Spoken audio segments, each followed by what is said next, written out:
Hi everyone, this is MJ from my paper journey. Welcome back to the second part.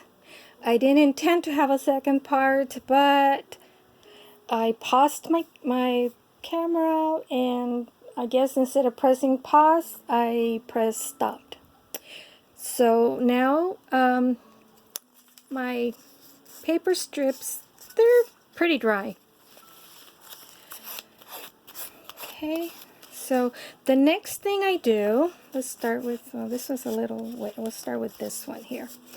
The next thing I do is I get a pair of scissors. Sorry, because I'm out of frame. Then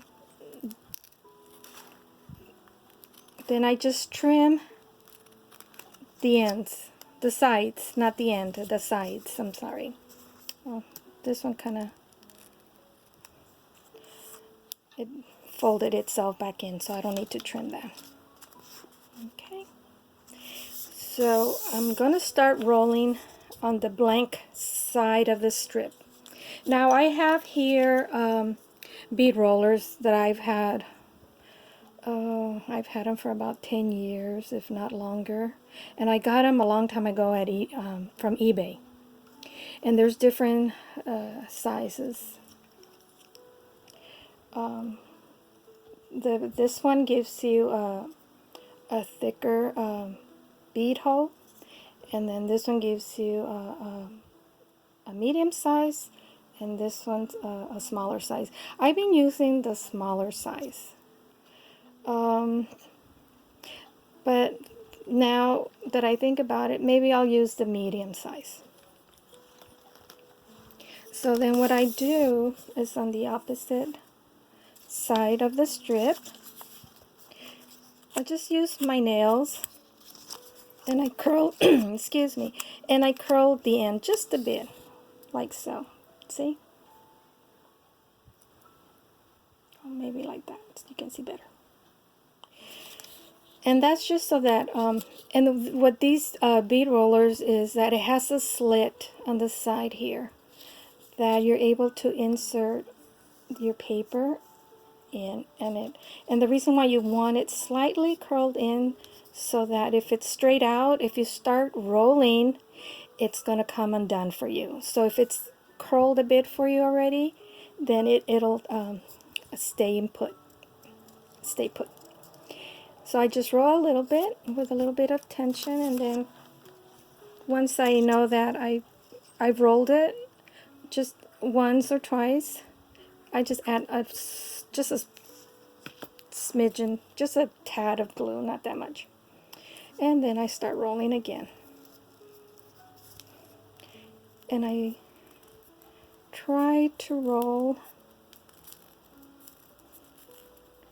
and try to keep it straight. If not, what I've been doing is I use my nail, or I'll push this in if it starts to flare out.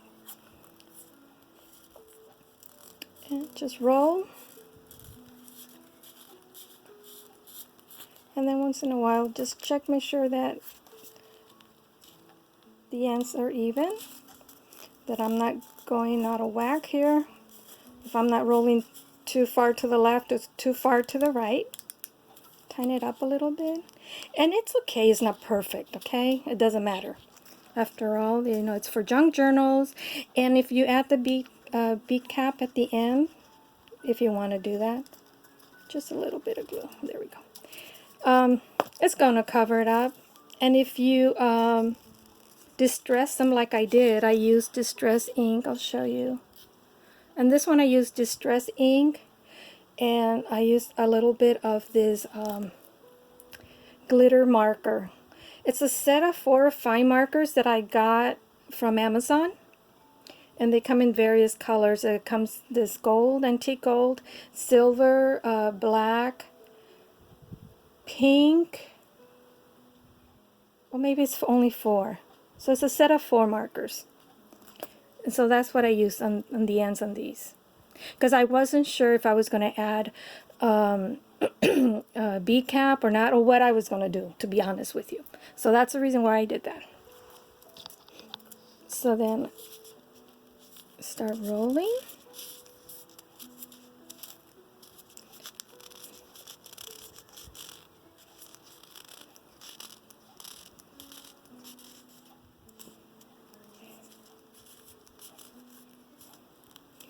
strain it out a little bit if you feel like it's going. You could also use, in the past before I bought these, I use those toothpicks, the round ones, the deli ones. That's what I used. And they work well. The only thing is sometimes the toothpick would get glued onto my paper bead. So that's when I decided to get these. I guess I was putting too much glue. Okay, so here at the end, see, just put a little bit of glue, and then if you have little some of this jagged ends at the end, that's okay, because they kind of blend themselves in. And then just make sure it's straight. Yep, it's straight. And then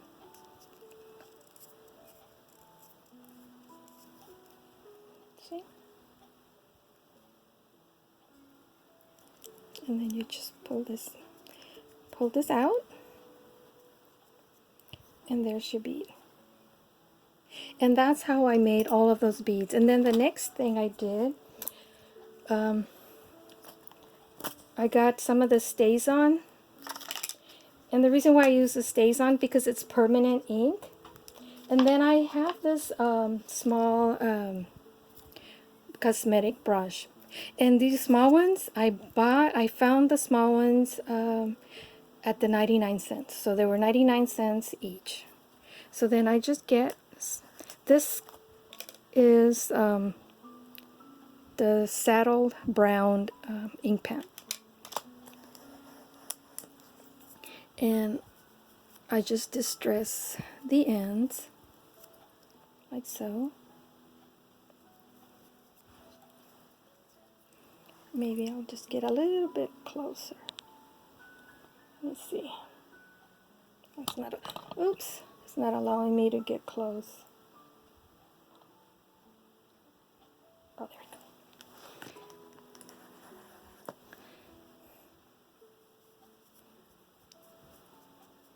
And then I just kind of like, on the white paper doily, I didn't cut a piece big enough to go all the way around, but that's alright.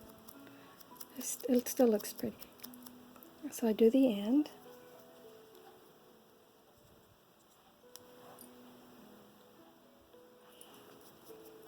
And that's it. I don't glaze these because I don't want the shiny look. I'm sorry, I'm out of frame. I don't like the shiny look. I may apply a matte finish on them, but you know, because they're for the journals, they're not beads that are going to be worn, you know, to be used on jewelry like bracelet or necklaces or earrings. So I'm not concerned. But in the past, when I made beads, I did seal them because I was making earrings and bracelets with them. So in these, I'm not really concerned if I do. And then some of the these are some of the those beads that I was telling you, the acrylic flowers that I use, and they come in various colors, in pink, yellow, off-white, red, dark blue, purple, light purple, and this is pretty aqua color. So what I've done also at the ends to kind of antique them a little bit, like for example, this bead here.